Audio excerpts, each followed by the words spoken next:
ونعوذ بالله من شرور أنفسنا ومن سيئات أعمالنا من يهده الله فلا مضل له ومن يضلل فلا هادي له أشهد أن لا إله إلا الله وحده لا شريك له وأشهد أن محمدا عبده ورسوله صلى الله عليه وعلى آله وصحبه. قال الله تعالى في كتابه الكريم يا أيها الذين آمنوا اتقوا الله حق تقاته ولا تموتن إلا وأنتم مسلمون يا أيها الناس الذي خلقكم من نفس واحدة وخلق منها زوجها وبث منهما رجالا كثيرا ونساء واتقوا الله الذي تساءلون به والأرحام إن الله كان عليكم رقيبا يا أيها الذين آمنوا اتقوا الله وقولوا قولا سديدا يصلح لكم أعمالكم ويغفر لكم ذنوبكم ومن يطع الله ورسوله فقد فاز فوزا عظيما قال رسول الله صلى الله عليه وسلم فإن أصدق الحديث كتاب الله وخير الهدي هدي محمد صلى الله عليه وسلم وشر الأمور محدثاتها فإن كل محدثة بدعة وكل بدعة ضلالة وكل ضلالة في النار أعاذنا الله وإياكم منها. Ikhwani wa akhwati fid din, azan ya Allah wa iyyakum. Kita lanjutkan permasalahan tentang mahramat bin nikah, wanita-wanita yang haram untuk dinikahi. Nah, maka kalau Anda menyampaikan di sini para wanita yang haram dinikahi, pendengar dari para ummahat tinggal mengkiaskan. Ketika Anda mengatakan ibu, maka bagi ummahat kiaskan bapak. Anda mengatakan ibunya ibu atau ibunya bapak, maka para ummahat mengkiaskan bapaknya ibu atau bapaknya bapak dari ibu ya. Nah, barakallahu fikum, bapaknya bapak. Ketika Anda mengatakan al-bintu, anak perempuan haram untuk dinikahi, maka para ummahat mengkiaskan dengan yang haram adalah anak laki-laki. Demikian. Tinggal dibalik saja. Kita mengulang bahwasannya mahram terbagi menjadi dua. Pemahraman ini terbagi menjadi dua. Ada yang mahram untuk selamanya. Selamanya menjadi mahram. Dengan berbagai keadaan dia tetap menjadi mahram. Selamanya tidak boleh untuk dinikahi. Dan yang kedua, pemahraman yang sementara. Ada penghalang. Namun ketika penghalang itu sudah hilang, maka yang tadinya haram menjadi halal untuk dinikahi. Nah, tinggal merujuk kepada pembahasan atau rekaman audio yang telah berlalu. Baik. Kemudian terkait yang haram untuk selamanya, yang haram untuk selamanya dinikahi, itu ada 3 sebabnya. Wanita-wanita yang haram dinikahi ada 3 sebab. Sebab yang pertama itu karena nasab, karena kekerabatan. Sebab yang kedua itu karena adanya suatu pernikahan. Dan yang ketiga yaitu susuan. Nah, maka kalau ditanya yang haram untuk selamanya ada berapa sebab? Ada 3 sebab. Sebab yang pertama karena nasab, keturunan, kekerabatan. Sebab yang kedua karena adanya pernikahan. Sebab yang ketiga karena susuan. Saya sebutkan contoh satu yang karena nasab. Ibu kita ya ke atas. Kemudian anak perempuan kita ke bawah. Anak kita, cucu kita, cicit kita ke bawah. kemudian keponakan, sebelumnya saudari perempuan, ya, saudari seperempuan kita, baik yang satu kandung atau yang sebapak atau yang seibu, itu juga menjadi haram untuk selamanya. Nah, dan seterusnya, ada 7. Kemudian yang menjadi haram selamanya karena adanya pernikahan, itu contohnya mertua, ibu mertua, haram untuk kita nikahi. Apa sebab haram? Karena ada sebab pernikahan, karena kita menikahi putrinya, maka dia haram. Karena dia sudah menjadi ibu, menjadi mahram selamanya bagi suaminya si anak. Nah, demikian juga para ummahat, kiaskan. Kalau saya mengatakan ibu mertua, maka antunna bapak mertua. Maka bapak mertua itu adalah mahram selamanya. Nah, sekalipun kita sudah tidak lagi berumah tangga dengan putrinya, entah karena bercerai atau karena meninggal, maka dia tetap mahram kita. Mertua tetap mahram kita, sekalipun putrinya yang kita nikahi itu sudah meninggal dunia atau karena perceraian. Jadi sudah seperti ibu, haram untuk selamanya dinikahi. Nah, barakallahu fikum. Dan masih ada banyak contoh yang lain. Ini hanya murojaah saja, maka saya singkat. Contoh yang lain, contoh yang kedua, yang haramnya karena pernikahan, yaitu istrinya bapak. Haram menikahi istrinya bapak. Dan ini selamanya. Jadi bapak kita punya istri 2 misalnya. Kemudian istri yang keduanya sudah dicerai sama bapak. Ya. Tapi itu mahram kita. Tidak boleh kita menikahi selamanya istri bekas bapak kita tadi. Nah, walaupun dengan bapak sudah tidak ada lagi rumah tangga, tidak ada lagi hubungan, tetapi haram menikahi istri bapakmu, dalam arti istri yang sudah dicerai oleh ayahmu. Nah, walaupun ini di masa jahiliyah terjadi, ya, sebelum datang Islam terjadi beberapa sahabat yang menikahi istri bekas bapaknya, tetapi setelah turunnya Islam dihapus. Ya, setelah turunnya Islam dihapus. Kenapa? Sebagai bentuk pemuliaan pada bapak. Sebagai bentuk pemuliaan kepada bapak. Nah, kemudian yang haram karena susuan. Nah, di sini disebutkan yuhramu birradha sab'u niswah. Diharamkan karena persusuan 7 wanita. Disebutkan di dalam Al-Quran sebanyak 2 orang. Dan disebutkan di sunnah sebanyak 5 orang. Jadi ada 7 wanita yang haram untuk dinikahi karena sebab persusuan. Nah, sebetulnya sebab persusuan ini sama dengan nasab, ya, sama seperti nasab. Kalau di secara nasab ibu kandung, kalau yang persusuan ya ibu yang menyusui kita. Ya rahmatullah. Ya. Kalau misalnya disebutkan di secara nasab anak perempuan, kalau persusuan anak sepersusuan. Misal saya punya istri. Kemudian istri saya menyusui seorang bayi perempuan. Bayi perempuan itu bukan siapa-siapa saya, nggak ada kaitan, orang lain. Tapi karena disusui oleh istri saya, maka anak perempuan itu menjadi mahram bagi saya, anak susuan. Gitu ya. Baik. Disebutkan di Al-Quran sebanyak 2 orang, 2 wanita. Disebutkan di As-Sunnah sebanyak 5 orang atau 5 wanita. Disebutkan di dalam Al-Quran 1, al-ummu birradha, ibu yang telah menyusui. Sebagaimana Rasul sallallahu alaihi wasallam menyusu kepada Halimatus Sa'diyah.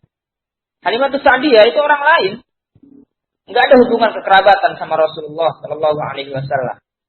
Tetapi karena Rasul pernah menyusu kepadanya, maka Halimatus Sa'diyah itu adalah ibu susu Rasul Alaihi Salatu Wasallam, seperti ibunya, seperti ibunya. Siapa al-ummu birradha, ibu yang menyusui? Qala hiya al-mar'ah, adalah wanita allati arda'atka, yang menyusuimu. Nah, kalau misalnya antum ada pernah saat bayi menyusu kepada seorang wanita, maka antum anak susuan dari wanita tersebut. Itu mahram antum. Nah, wa yalhaq biha ummuha, maka termasuk daripada ibu susuan adalah ibunya, ibu yang menyusui tadi. Termasuk. Ya, seperti halnya ibu, nenek, uyut gitu ya. Demikian juga ibu susuan. Ibu susuan, ibunya ibu susuan, neneknya ibu susuan, terus ke sana seperti ibu. Haram untuk dinikahi. Ini disebutkan di dalam Al-Qur'an.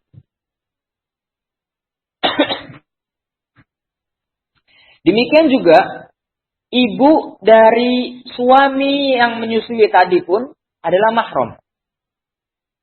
Ibu dari suami yang menyusui tadi juga mahram. Misal, saya menyusu kepada seorang ibu. Ketika saya masih bayi misalnya, menyusu kepada seorang ibu. Maka ibu ini adalah ibu susuan bagi saya. Dan haram pula saya menikahi ibu dari ibu susuan tersebut. Demikian juga saya haram menikahi ibu dari suami ibu yang menyusui.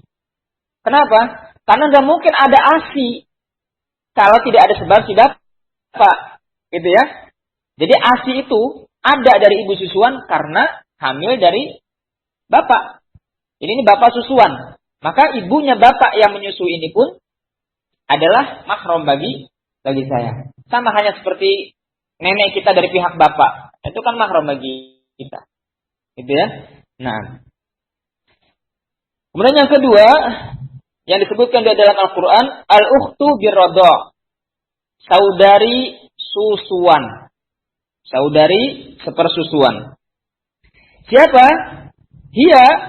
Dia adalah allati rada'at min ummika, yang menyusu dari ibumu. Jadi ibu kita menyusui saya dan seorang wanita. Maka wanita ini adalah saudari bagi saya, saudari susuan. Karena menyusunya dengan ibu saya. Begitu. Au rada'ta min ummiha, atau kamu menyusu kepada ibunya. Atau kamu menyusu kepada ibunya. Ibumu meninggal, kamu masih usia 1 tahun. Kemudian menyusu kepada tetangga yang memang sedang punya anak. Kebetulan anaknya perempuan. Antum laki-laki nyusu kepada ibunya yang memang lagi punya anak perempuan. Maka engkau dan anak ibu susuan tadi, saudari sepersusuan. Gitu ya. Itu saudari sepersusuanmu, tidak boleh engkau menikahi. Kenapa? Karena engkau dan dia sama-sama menyusu kepada ibu yang satu, ibunya. Nah. Au rada'ta anta wa hiya min imra'atin wahidah. Atau karena kamu dan dia sama-sama menyusu di ibu yang satu. Ada seorang wanita ngangkat 2 anak. Yang satu anak angkatnya laki-laki, yang satu anak angkatnya perempuan. Sama-sama nyusu dengan si ibu. Maka 2 anak angkat ini menjadi anak susuan bersaudari. Ya. Nah, laki perempuan misalnya. Maka itu menjadi saudari susuan. Haram untuk dinikah. Jelas?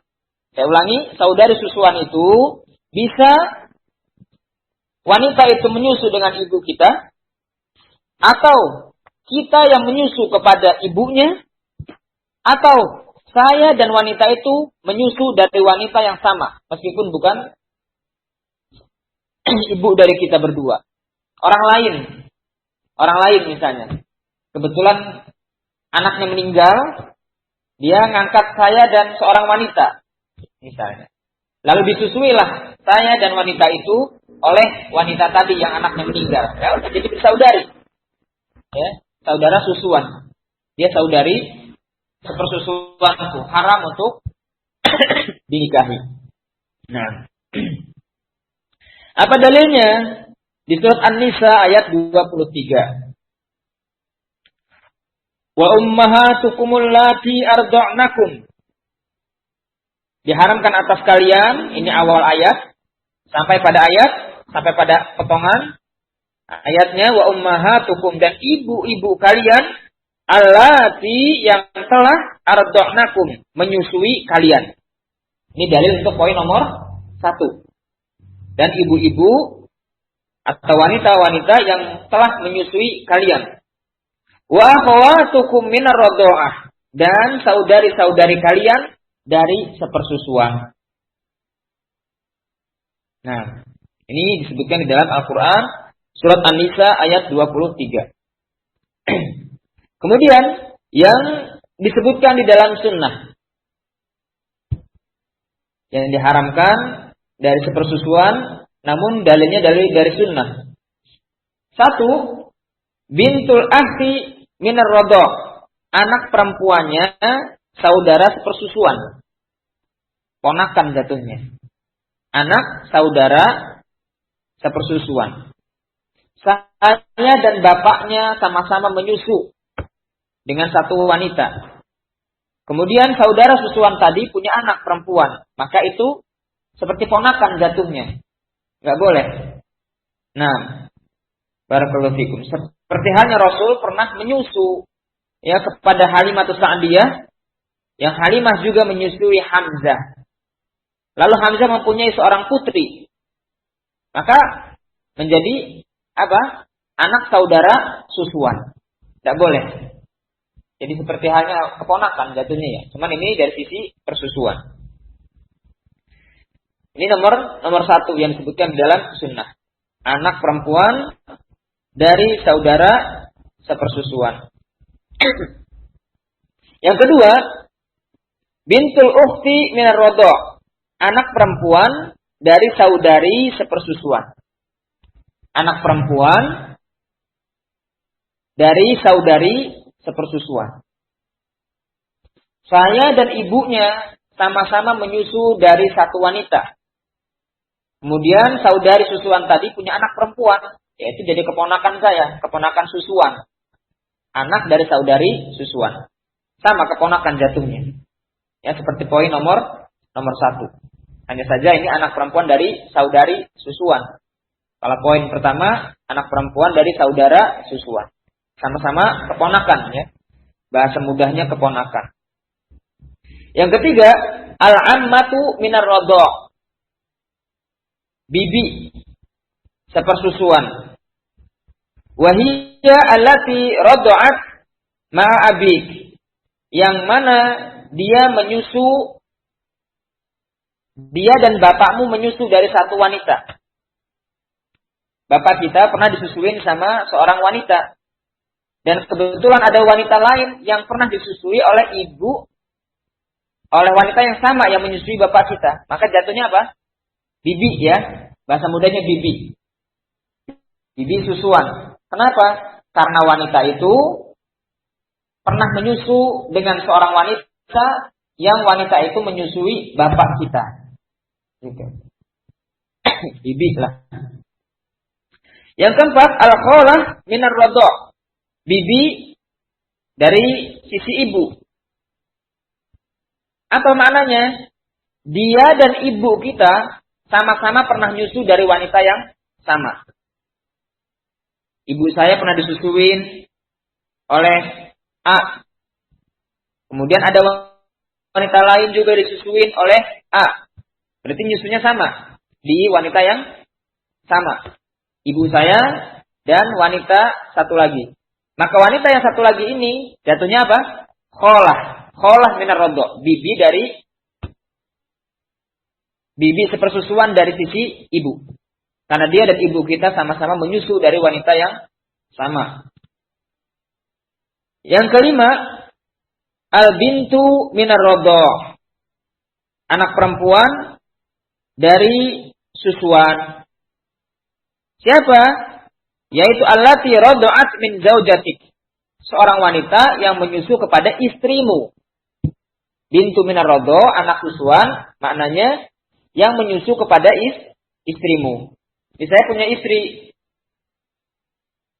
Ya, kemudian istri saya menyusui seorang anak perempuan.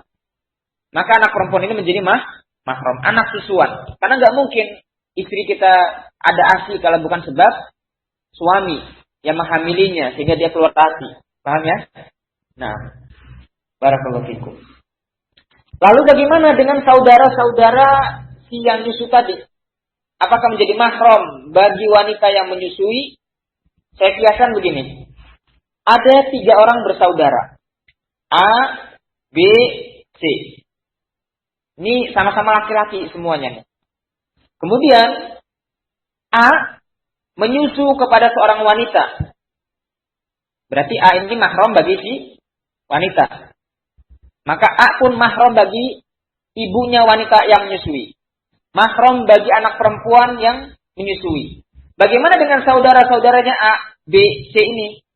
Bagaimana dengan saudaranya A, si B dan si C? Apakah menjadi mahram dengan ibu susuan yang menyusui A? Tidak. Jadi yang menjadi saudara susuan, yang menjadi mahram adalah si A saja. Ya, si A saja yang menjadi mahram bagi si ibu, bagi ibunya si wanita yang menyusui, bagi putrinya yang menyusui, bagi pamannya, bagi bibinya dan seterusnya. Adapun saudara-saudaranya si A, yaitu B dan C, itu bukan mahram bagi ibu yang menyusui. Itu? Nah, barakallahu fikum. Wa dalil, adapun dalil tahrimuha ula'in nisa minas sunnah, adapun dalil pengharaman wanita-wanita di atas ya dari sunnah, hadits Aisyah. Hadits Aisyah radhiyallahu anha. Qalat, dia berkata, qala Rasulullah sallallahu alaihi wasallam, bersabda Rasul sallallahu alaihi wasallam, inna radha'ata, sesungguhnya susuan, tahrumu, mengharamkan, ma tahrumul wiladah, sebagaimana yang diharamkan dengan kelahiran. Jadi dengan sebab susuan sama mengharamkan seperti nasab. Gitu ya. Nah. Wa hadits Ibnu Abbas, dalam hadits Ibnu Abbas radhiyallahu anhuma, qala, dia berkata, qala Rasulullah sallallahu alaihi wasallam fi binti Hamzah. Rasul berkata kepada putrinya Hamzah radhiyallahu anhuma, innaha, sesungguhnya dia atau wanitanya, anak perempuannya Hamzah tadi, la tahilluli, tidak halal bagiku. Innaha ibnatu akhi minar radha'ah, dia putri dari saudaraku sepersusuan. Karena Rasul dan Hamzah sama-sama menyusu dari wanita yang sama. Makanya ketika Hamzah punya anak perempuan, yaitu seperti anaknya Rasul dari persusuan. Nah, bukan anak, seperti ponakan. Ya. Nah, karena Hamzah dan Rasulullah menyusu dari wanita yang sama, maka jatuhnya seperti keponakan.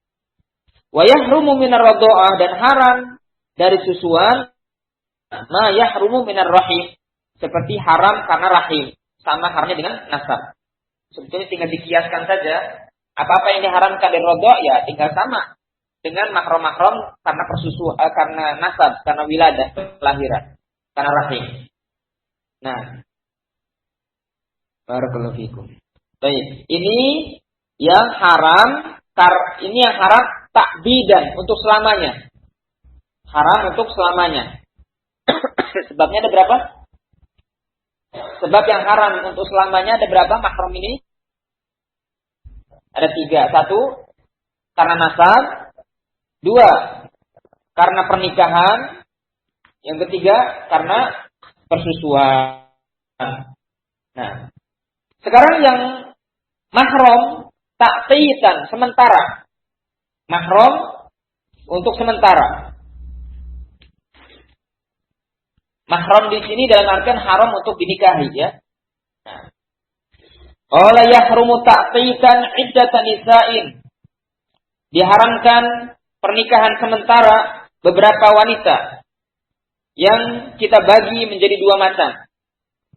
Yang pertama, an-naw'ul awal, macam yang pertama, ma yahrumu min ajlil jama'. Haramnya karena ada penggabungan. Haramnya karena ada penggabungan.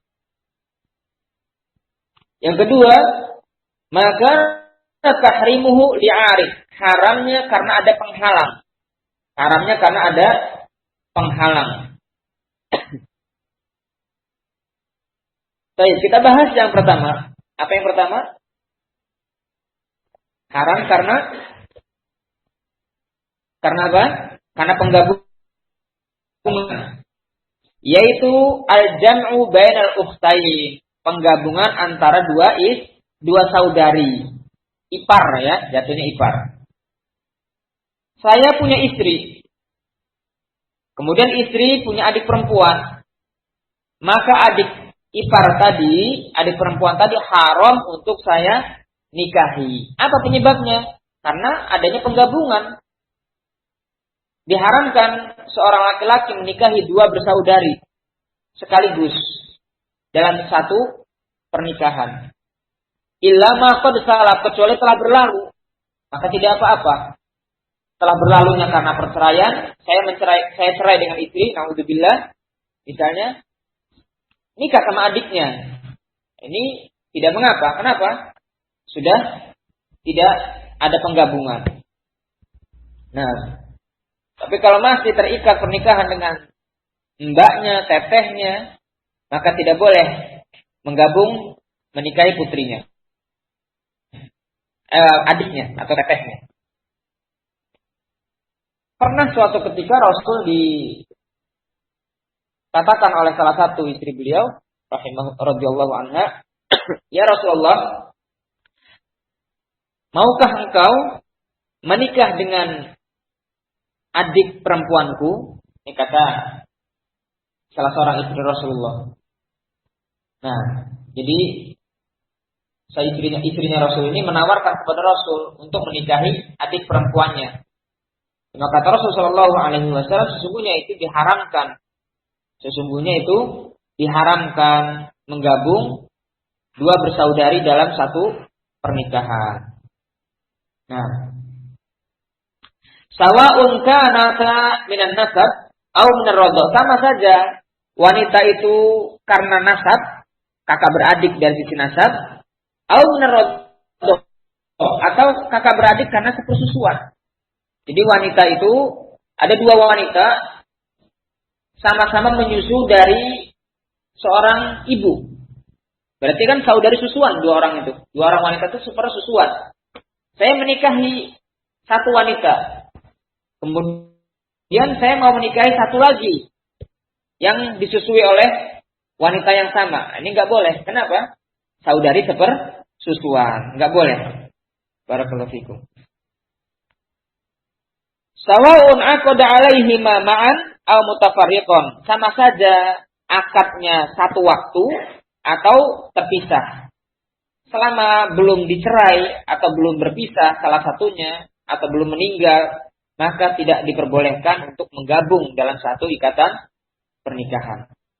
Nah, Allah Subhanahu wa taala berfirman di surat An-Nisa ayat 23, masih sambungan dengan ayat-ayat pemahraman yang telah disebutkan, wa antajma'u bainal ukhtain, dan kalian menggabung antara dua bersaudari.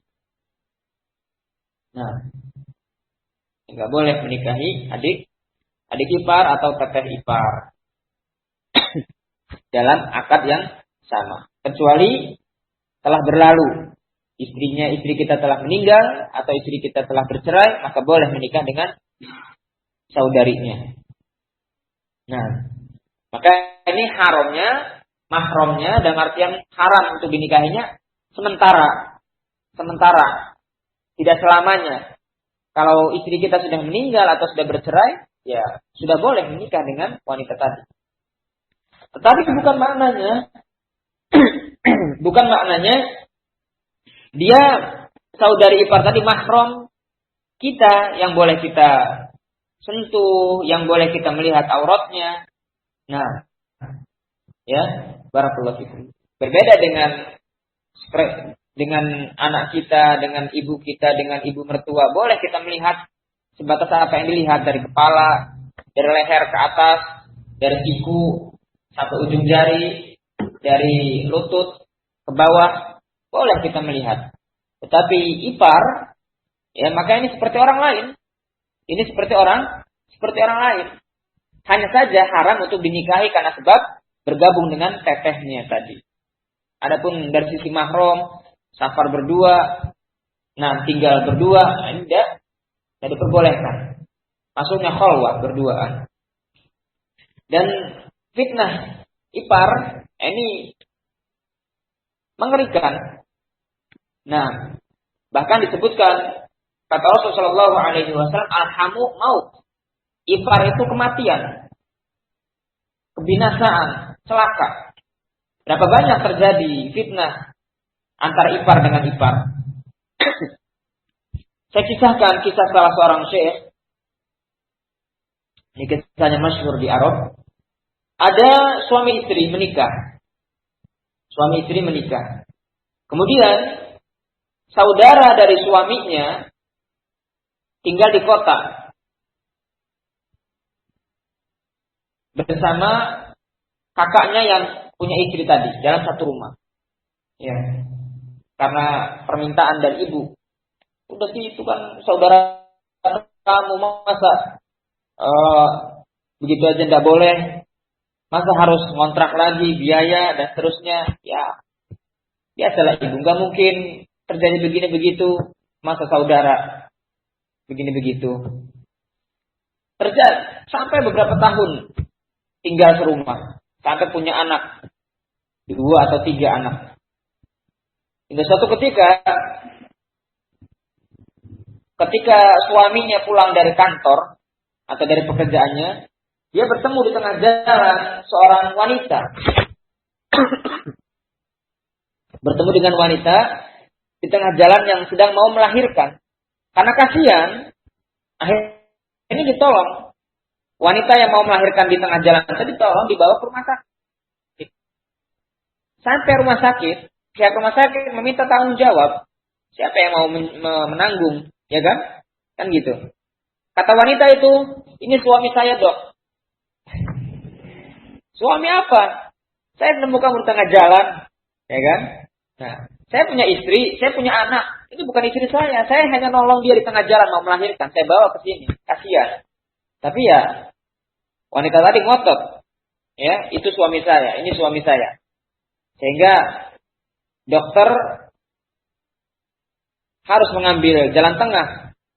Ya, kemudian setelah anak itu melahirkan, wanita itu melahirkan, diambillah sampel untuk dites apakah betul ini bapaknya atau bukan.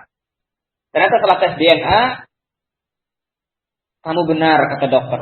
Kamu bukan bapak dari si Jamin. Apa saya bilang? Saya bukan bapaknya, saya nemu di jalan. Nah, tapi kata dokter, tadi saya mendengar kamu menyebutkan punya istri, punya anak. Iya, saya punya istri, punya anak. Coba panggil semuanya, kata dokter. Panggil semua istri dan anaknya. Ini benar, ini anakmu. Iya, ini anak saya, ini istri saya. Nah, kenapa dokternya kaget? Kenapa dokternya nggak percaya? Karena dari hasil tes, laki-laki ini mandul. Laki-laki ini nggak bisa menghamili. Kok punya anak? Hanya ditanya sama dokter, di rumah ada siapa lagi? Ada adik saya. Tes DNA-nya, ternyata anak-anak tadi adalah anak dari saudaranya tadi. Nasallallahu salamah wal afiyah. Nah, terbongkar semuanya. Ya. Maka ipar alhamu maut. Nah, tetap harus menjaga batasan. Baik, an-naw' tsani. Bukan, belum. Masih nau yang pertama. Yang kedua, yang haram karena sebab penggabungan adalah al-jam'u bainal mar'ati wa ammatiha au baina khalatiha. menggabungkan seorang wanita dengan bibinya, baik bibi dari sisi bapak atau bibi dari sisi ibu. Jadi kita tidak boleh menikahi seorang wanita dengan bibinya wanita tersebut. Entah itu adik perempuan bapaknya, entah adik perempuan ibunya. Yang penting bibi dari istri kita. Tidak boleh. Ya, tidak boleh menikahi bibi dari istri kita. Baik bibi adiknya bapak atau bibi adiknya ibu. Illa maqad salaf, kecuali telah berlalu. Kecuali kita sudah nggak ada lagi hubungan dengan istri kita, sudah meninggal atau sudah bercerai, maka boleh menikah dengan bibinya. Nah, menikah dengan bibinya. Tetapi selama masih dalam hubungan rumah tangga, tidak boleh menikah dengan bibi. Nah, wallahu ta'ala a'lam. Baik. Macam yang kedua yang haram karena penghalang. Yang haram karena adanya penghalang. Ini sebenarnya masih terlalu banyak untuk dibahas, ya. Ada berapa poin ini? Banyak. Kita akhirkan saja untuk pertemuan yang akan datang. Wanita-wanita yang mahram sementara, ya, karena adanya penghalang. Nah, sampai sini tafadhol jika ada yang ditanyakan.